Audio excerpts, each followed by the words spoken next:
ஜோதிட தீபம் அன்பு நேயர்கள் அனைவரையும் இந்த இனிமையான சந்தர்ப்பத்தில் சந்திப்பதில் மிக்க மகிழ்ச்சி. நண்பர்களே, இன்றைய காணொளியில் நிச்சயம் செய்த திருமணம் நின்று போக காரணம் என்ன என்ற அன்பு நேயரின் கேள்விக்கான பதிலை மிக சிறப்பாக சிந்தனைக்கு எடுத்துக்கொள்ள இருக்கும்.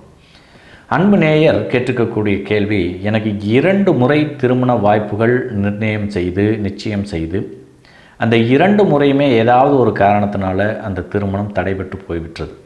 அந்த திருமண வாழ்க்கை தடையாகின்றது.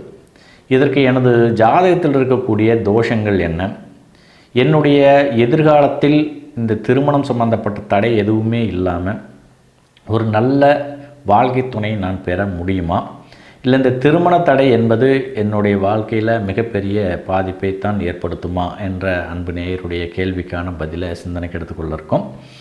சம்பந்தப்பட்ட அன்பு நேயருடைய பிறந்த குறிப்புகளை முதல்ல சிந்தனைக்கு எடுத்துக்கொள்ளலாம்.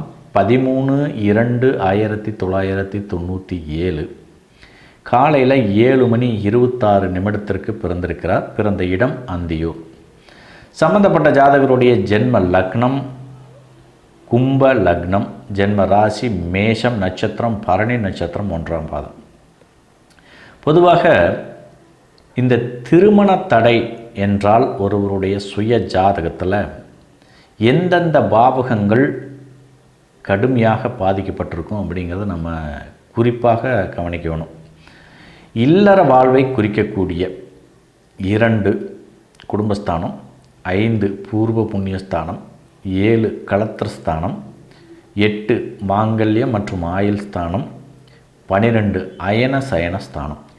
இந்த 5 பாவகங்கள் ஒருவருடைய சுய ஜாதகத்தில் கடுமையாக பாதிக்கப்பட்டிருந்தாலோ அல்லது 1-2 வீடுகள் கடுமையாக பாதிக்கப்பட்டிருந்தாலோ அவர்களுக்கு அந்த பருவ வயசில் இந்த திருமணம் என்பது நடைமுறைக்கு வாராது. ஏதாவது ஒரு வகையில் இந்த தடைகளை அது தந்துவிடும்.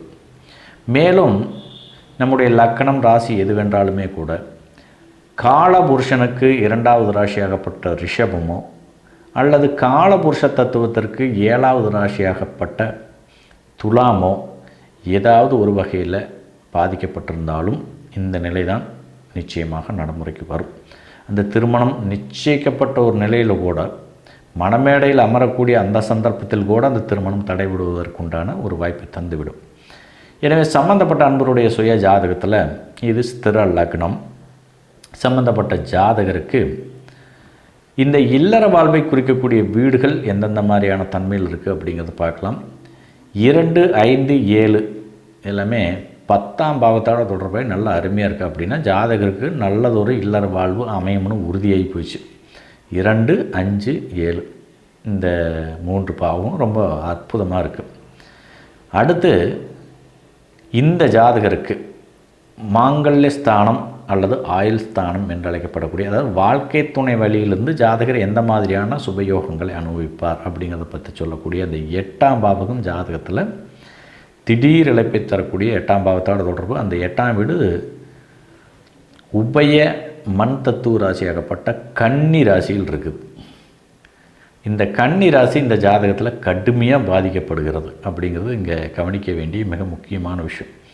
இதில் மேலும் குறிப்பிட வேண்டிய விஷயம் என்னென்னா, ஜென்ம லக்கணமே அந்த 8ஆம் பாவத்தோட தொடர்பை கடுமையாக பாதிக்கப்படுது. ஜென்ம லக்கணம் 4, 8 இந்த 3 பாவகங்களும் திடீர் இழப்பை தரக்கூடிய ஆயுள் ஸ்தானமாகப்பட்ட 8ஆம் பாவத்தோட தொடர்பு. 8ஆம் பாவகம் என்பது ஒரு வாழ்க்கை துணை வெளியிலிருந்து ஜாதகர் எந்த மாதிரியான பலன்களை அனுபவிப்பார், ஒரு பொருளாதார ரீதியான வெற்றிகளோ அல்லது இருவரும் ஒற்றுமையாக சேர்ந்து வாழக்கூடிய தன்மையோ, இந்த நிலைகள் எல்லாமே 8ஆம் பாவகம் தான் உறுதிப்படுத்தும். அப்போ அந்த வீடு இந்த ஜாதகத்தில் 100% பாதிக்கப்பட்டிருக்கிறது.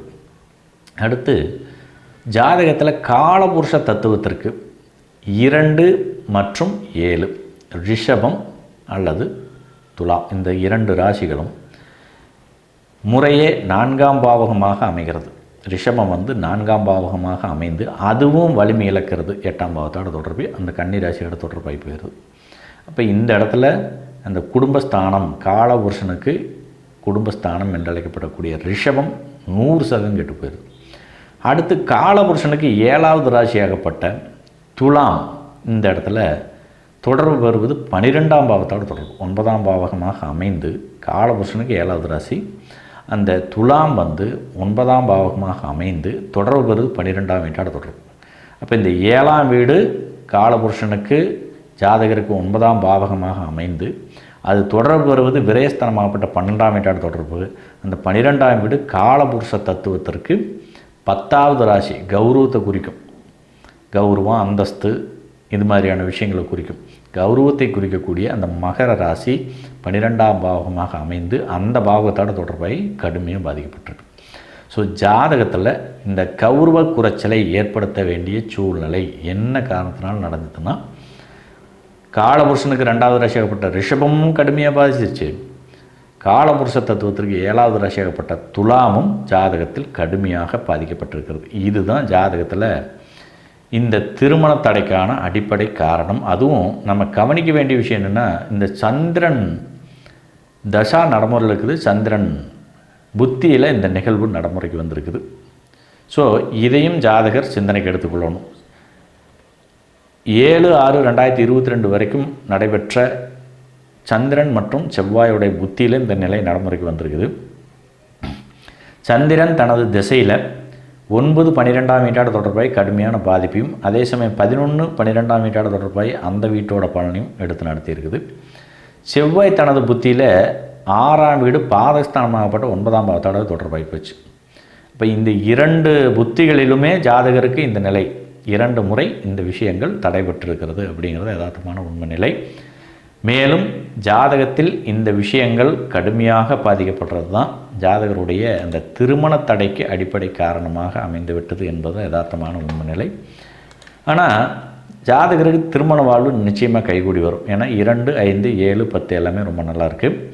அது எந்த காலம் அப்படிங்கிறத இவர் முன்வைக்கும் பொழுது, தற்பொழுது நடைமுறையில் இருக்கக்கூடிய குரு சனி புத்திகளை தவிர்த்து ஜாதகர்